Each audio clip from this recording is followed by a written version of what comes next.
그 인사청문회 검증을 위해서 이 정책 질의랑 신상 질의가 한 대략 어느 정도 배분이면 적당한 것 같습니까? 생각은 한 50대 50 정도면 될까요? 글쎄요, 그건 뭐, 네, 판단이 근데 다른 것 같습니다. 저는 그렇게 생각합니다. 지금 저희가 인사청문위원이 13분 계신데 지금 사실은 지금 여당 의원님들이 더 많고 저희는 위원장님을 빼고 야당 의원은 4명밖에 없거든요. 그래서 사실은 여당 의원님들이 신상 질의를 거의 안 하시잖아요. 그래서 저희가 언론 보도 나거나 또 공개된 자료로 되는 부분에 대해서는 좀 신상 질의를 하는 것에 대해서 좀 이해를 해주십사는 말씀 먼저 드리고요. 네. 그래야 전체적인 균형이 맞는 거죠. 저도 정책 질의 준비했습니다. 근데 전체 우리 인사청문 전체를 보면은 저희 4명이 아무리 신상 질의해도 한 30-40%도 안 되는 거거든요. 그래서 그리고 네. 또 후보자님 말씀을 들었는데 이제 저로 인해서 6억 원을 한 번에 받은 것처럼 오인받는 것이 좀 불편하시다고 하시는데 저는 약간 생각이 다릅니다. 이게 지금 쟁점은 몇 달에 6억을 받았냐 아니면 이번처럼 3년에 걸쳐서 받았느냐 이게 핵심이 아니거든요. 그리고 6억을 한 번에 다 받은 다음에 쌓아두고 썼느냐 아니면 여러 번의 이벤트에 그때 집에 두고 썼던 금액이 총 6억 원이냐 이런 것도 국민 입장에서는 전혀 중요하지 않습니다. 진짜 국민 눈높이와 관심사는 국회의원 세비가 꽤 많은데 출판기념회 할 때마다 1억씩 또 현금으로 받는 게 적당하냐 또 그 현금이 계좌나 투자자산에 들어가거나 재산 등록에 나타나지 않고 쓰이면은 국민들은 알 수 없는데 그게 관리 감독이 되는 거냐 또 그 현금은 세금 안 내냐 또 출판기념회에 참여하는 이해단체와 뭔가 좀 안 좋은 방향으로 유착될 가능성은 없느냐 또 김영란법은 하위 공무원만 지키고 고위직은 안 지켜도 되느냐 이런 질문 아니겠어요? 그리고 6억 외에 더 받은 게 없느냐 돈이 지금도 남아있지 않느냐 이런 의문이 현금 거래이기 때문에 그 현금 거래의 특성 때문에 저는 남을 수밖에 없다라고 생각합니다. 그렇기 때문에 제가 뭐 그 조작할 이유도 없고 제 글을 잘못 읽은 사람도 없어요. 이미 보도가 많이 났기 때문에 사실은 우리 국민들 수준은 제 글을 깨우쳐 주실 정도 수준이지 그 오독하실 분은 저는 없다라고 생각하고요.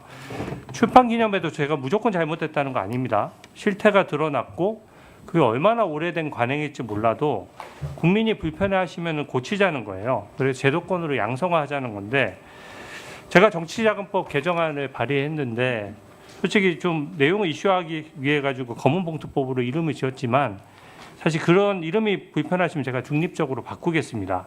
이 경실련도 동의하는 내용인데 정치자금법 위반을 좀 개정해서 출판기념회를 투명하게 하자는 그 내용에 대해서는 후보자 생각은 어떠십니까? 한 번만 마지막 질문. 네, 정치자금법 개정안 제가 발의했던 출판기념회를 좀 양성화하고 거기에 따른 책의 권수를 좀 정가로만 팔게 하고 또 한 사람이 너무 몰아서 사면은 사실상 혜택이 될 수 있으니까 10건 정도로 제한하도록 했거든요. 그리고 필요한 신고는 사전에 할 수 있도록 했고 이 정도 내용이면 동의할 수 있는 내용 같은데 어떻게 생각하세요? 제가 법안 제출하신 내용을 못 봤기 때문에 설명만 갖고 이해한 대로 한다면은 출판 기념회는 하되 액수를 정가로 팔게 하자 그 말씀인 것 네, 같으네요. 맞습니다. 그리고 네. 그 액수에 관해서 신고하게 하자 이 말씀인 것 네, 같습니다. 네, 그렇습니다. 저는 이미 출판 기념회를 하지 못하게 하자는 건 아니신 것 같고 그래서 공감이 있고요. 하는데 가급적 양성화하면 좋겠다. 그것도 괜찮은 것 같습니다. 네. 다만 두 가지가 쟁점일 것 같은데 하나는 액수를 정가로 해야 하는가 또 하나는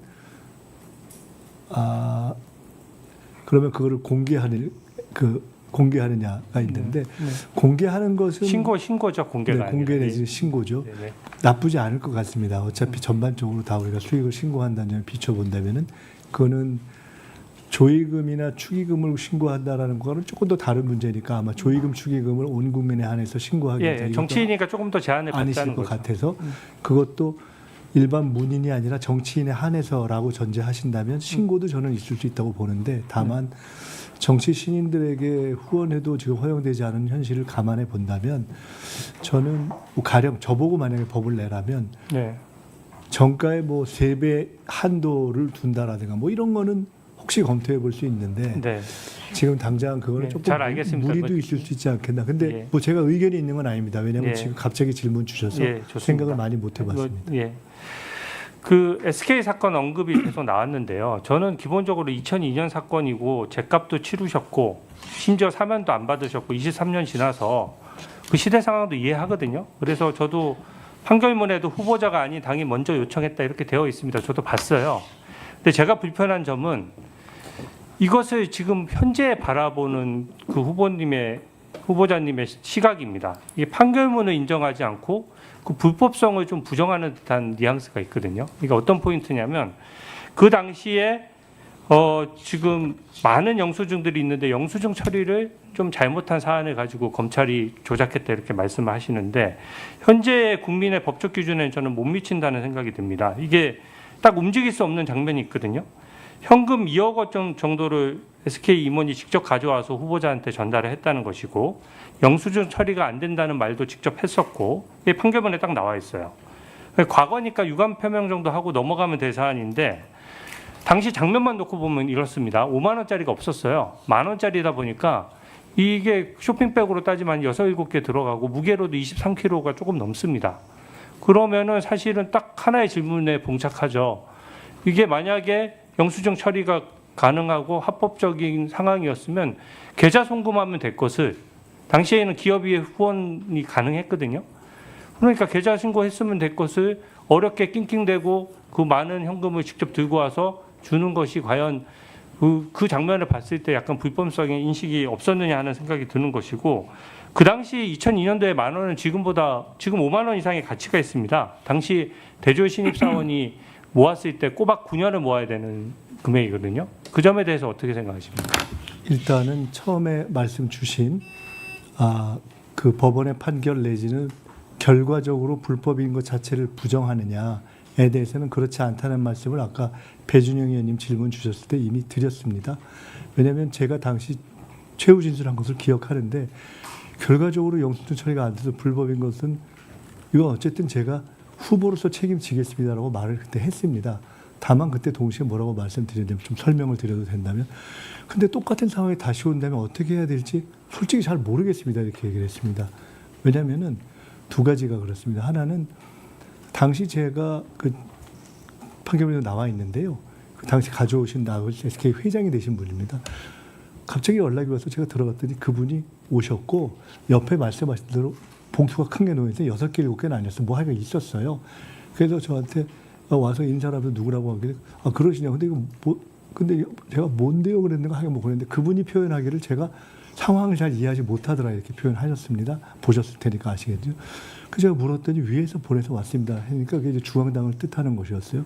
그러냐고. 그래서 제가 물었습니다. 영수증 처리를 어떻게 하냐고 했더니 판결문에 나온 대로 그분이 답을 하셨습니다. 자기들은 올해 이렇게 처리가. 그래서 제가 다시 물었습니다. 그러면 이게 기술적으로 처리할 수 있는 방법인지 알아서 알아보고 연락드리겠습니다. 그랬어요. 저는 그게 후원의 실무자가 아니어서 그 회사에서 처리 못하면 중앙당에서 처리하거나 뭐 처리하는 방법이 있는 줄 알았어요. 그래서 그런 전제를 하고 선대위에 전달한 겁니다. 선대위에 전달하고 제가 개인적으로 쓴 게 아니라 당시 공당의 서울시장 선거에 쓴 것이고 그 회계도 선관위 처리가 된 겁니다. 그러니까 당연히 저로서는 그 이후에 확인해서 전제적 조건을 달았기 때문에 처리가 된 거라고 생각하고 잊어버린 겁니다. 네, 그래서 그 문제에 대해서 제가 똑같은 상황에 왔을 때 첫째, 이거 확인해가지고 내 앞에서 영수증 처리 끝이 안 되면 가져가세요. 이렇게 해야 되는 것인지 두 번째로는 아니면 나중에 다 선거 끝난 다음에 제가 패장인데 진 다음에 아마 몇천 장의 영수증이 있었을 텐데 제가 하나하나 다 훑어봤어야 되는 건지 솔직히 잘 모르겠더라고요. 그래서 제가 어떻게 해야 되는지 모르겠습니다라고 이야기를 했었는데 그러나 전체적인 선거법상 영수증이 미발급되면은 문제가 있다라는 것이 법인이 책임지겠습니다라고 이야기한 것이고 추징금도 낸 것이고 사면복권 안 되는 기간도 달게 지낸 겁니다. 그냥 그랬다는 것을 말씀드린 것이고 다만 시작 자체에 대한 표적성은 명백한 거고 제가 들었으니까 제가 알 수가 없지 않습니까? 검사가 얘기해 준 거니까. 그리고 네 그렇기 때문에 네, 그래서 근데 제가 그거는 지금 오늘 얘기한 것이 아니라 그때 얘기한 겁니다.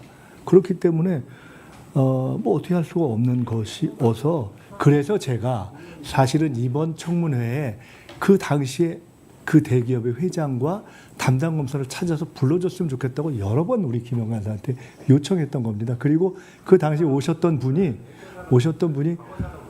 어떤 결혼식장에 오셔서 저한테 말씀하시기를 우연히 만났는데 자기가 기업 활동을 하면서 많은 사람을 만나는데 아무한테도 안 미안한데 김일성이 당신한테만 미안하다고 그러더라고요. 그래서 제가 그것도 사실이니까요. 그리고 그때 당에서 후원회장을 맡아서 그 기업에 요청했던 분이 한 20년 지난 후에 제가 이런 일이 있어서 그 얘기를 했더니 자네는 왜 그 얘기를 나한테 안 하나 그래서 근데 그건 당이 요청했던 거잖아요. 그래서 제가 뭐 당이 도와주려고 한 건데 어떡하겠어요. 제가 이제 그러고 말았던 것이 있습니다. 그래서 제가 그때도 지금도 법원의 판결 자체를 부정하거나 또는 어쨌든 억울하다 하더라도 실정하는 법 자체가 어겨진 것에 대해서 이건 무의미하다라고 그렇게 하지는 않는다라는 것에 대해서는 양해해 주시고 또 그런 부분에 대해서 정황도 좀 양해해 주셨으면 좋겠다 말씀드립니다. 네.